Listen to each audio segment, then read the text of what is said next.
नमस्कार दोस्तों, मैं शिव खंडेलवाल अपने YouTube चैनल शिव खंडेलवाल में आपका स्वागत करता हूं फिर से एक बारी। और आज हम बात करेंगे किसी अन्य नए टॉपिक पर, और वो टॉपिक है पितृदोष।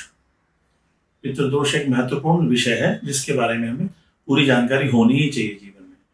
तो आज हम इसी टॉपिक पर विस्तार से चर्चा करेंगे और जानेंगे क्या दोष है, इसका निवारण कैसे होना चाहिए और हम जीवन को अपने कैसे चलाएं। यदि दोष है तो कुंडली में इसका निवारण कैसे करें स्वयं से। तो कई बार आपने देखा होगा कुंडली लेकर लोग इधर उधर भटक रहे होते हैं, किसी एस्ट्रोलॉजर के पास जा रहे हैं, ज्योतिष के पास जा रहे हैं, जो आपको ये बोलता है कि सारे ग्रह अच्छे हैं, आपका टाइम भी ठीक चल रहा है, परंतु काम में रुकावट आ रही है, बार बार दिक्कतें पैदा हो रही है जीवन में। तो बोलता है कि पितृदोष आपकी कुंडली में है, जो अधिकांश कुंडलियों में पाया जाता है। तो ये क्या है पितृदोष? पितृदोष किस प्रकार से आता है?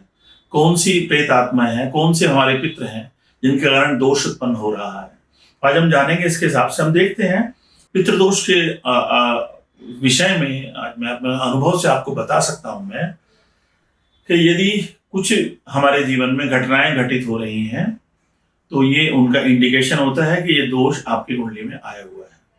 तो आज हम उन इंडिकेशन को समझेंगे और उसके द्वारा समझेंगे कि पितृदोष है तो इसका क्या उपाय करना चाहिए। तो पहले तो हमें जानना चाहिए पितृ होते कौन है, क्या है पितृ, दोष किन पितरों के कारण लगता है।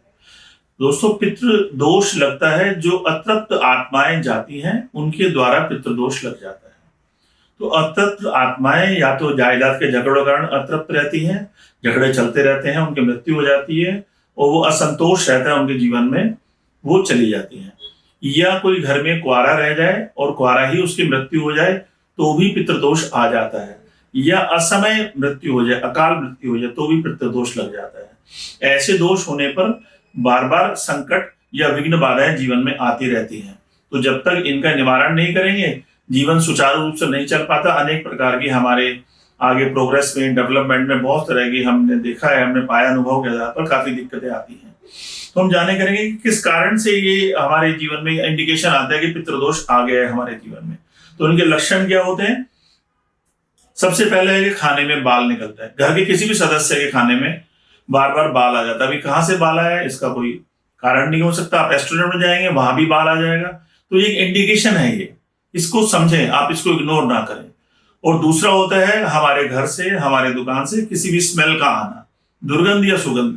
जब भी कोई दुर्गंध आती है तो कई बार हम यूज टू इतने हो जाते हैं, उसके अभ्यस्त हो जाते हैं, हमें पता भी नहीं चलता कि घर में कोई दुर्गंध आ रही है। जब बाहर से कोई आता है तो बोलता है कि आपके घर में एक स्मेल सी आ रही है, तब हमें लगता है कि कुछ है, कि किस चीज की है, लेकिन हम उसको जान नहीं पाते। काफी कोशिशों के बाद भी हमें पता नहीं चल पाता किस चीज की दुर्गंध आ रही है। तीसरा कारण बनता है कि जो पूर्वजों का हमारे सपने में बार बार आना, अनेक बार आना। हम देखते हैं हमारे जो पूर्वज चले गए हैं वो किसी न किसी कारण से हमारे स्वप्न में बार बार आ रहे हैं। कभी मिलने की इच्छा से आ रहे हैं, कभी कपड़ों के लिए मांगते हुए आ रहे हैं, कभी खाने के लिए आ रहे हैं, कभी मिलने के लिए। तो अतृप्त इच्छाएं, अतृप्त आत्माएं जो रह जाती हैं वो अनेक प्रकार से आपसे मिल करके अपनी बातें बताना चाहती हैं, अपने आप के साथ मिलके उस चीज को फील करना चाहती हैं। तो इसी कारण से वो बार बार अपने सपने में भी आके अपने आप को दिखाते हैं। दोस्तों, शुभ कार्य में अड़चन आना, कोई शादी विवाह है नहीं हो पा रहा है, संतान है नहीं हो पा रही है, सब कुछ ठीक है तब भी अड़चन आई हुई है। किस चीज की अड़चन है हम नहीं जान पा रहे। मेडिकल के हिसाब से दिखवा लिया, सब कुछ ठीक है। शादी के हिसाब से दिखवा लिया, सब हमारे बेटा बेटी की स्थिति सब ठीक है, कुंडली अनुकूल है, फिर भी विवाह नहीं हो पा रहा, अड़चन आ रही है। इसका मतलब पितृदोष है। कोई ना कोई अटकी हुई चीजें हैं जिसके कारण चीजें हो रही है। हमारी मकान प्रॉपर्टी कोई बिक नहीं रही है, हम कोई खरीद नहीं पा रहे हैं, सब कुछ होने के बावजूद भी चीजें नहीं बन पा रही हैं, प्रॉपर्टी को संबंधित दिक्कतें आ रही हैं। इसका मतलब हमारे यहाँ ये दिक्कतें पितृदोष के कारण उत्पन्न हो जाती हैं। ऐसी अनेक समस्याएं हैं जो हमें पता नहीं चल पाता किस कारण से। ग्रह दोष भी नहीं है, समय भी अच्छा चल रहा है, परंतु कार्य भी नहीं हो रहे हैं। तो हम कैसे इसका निवारण करें, कैसे जानें ये पितृदोष है? तो पितृदोष को शांत करने का उपाय क्या है? हमें कैसे हम शांत करें, कैसे उनकी आत्माओं को तृप्त करें? कई बार हमने देखा होगा विवाह आदि के अवसर पर वर पक्ष वधु पक्ष से पितरों के नाम का कपड़े लेते हैं, उनसे खाने के लिए पहले उनको भोग लगाते हैं। दीपावली पर पितरों का दीपक रखवाते हैं। अमावस्या को भी हम पितरों का भोग लगाते हैं ताकि वो प्रसन्न रहे, उस दोष को ना आए हमारे घर में, वो प्रसन्न रहे हमसे और अपना आशीर्वाद हमें दें वो।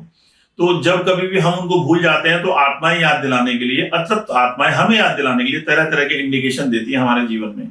तो हमें उनका ध्यान भी रखना चाहिए और उनको संतुष्ट भी करना चाहिए। तो पितृदोष एक साधारण सा उपाय मैं आपको बता रहा हूं दोस्तों, हो सकता है आपके जीवन में ये आपको लाभ देकर जाए। तो आपको करना यह है, त्रयोदशी के दिन किसी भी पीपल के वृक्ष के नीचे जाएं और मिट्टी के कुल्हड़ में दूध भरकर और उसको ढककर एक मिठाई उसके ऊपर रख करके, आपको शक्कर गुड़ आदि कुछ भी लेकर के एक दिया जलाएं और पीपल के वृक्ष में रखकर आए और संकल्प लें, हमसे जाने अनजाने में जो भूल हो गई है, अपराध हो गई है, क्षमा करें, हम उसका प्रायश्चित करते हैं और हम संकल्प लेते हैं समय आने पर हम आपको याद रखेंगे और आपका हिस्सा जरूर आपको दिया जाएगा।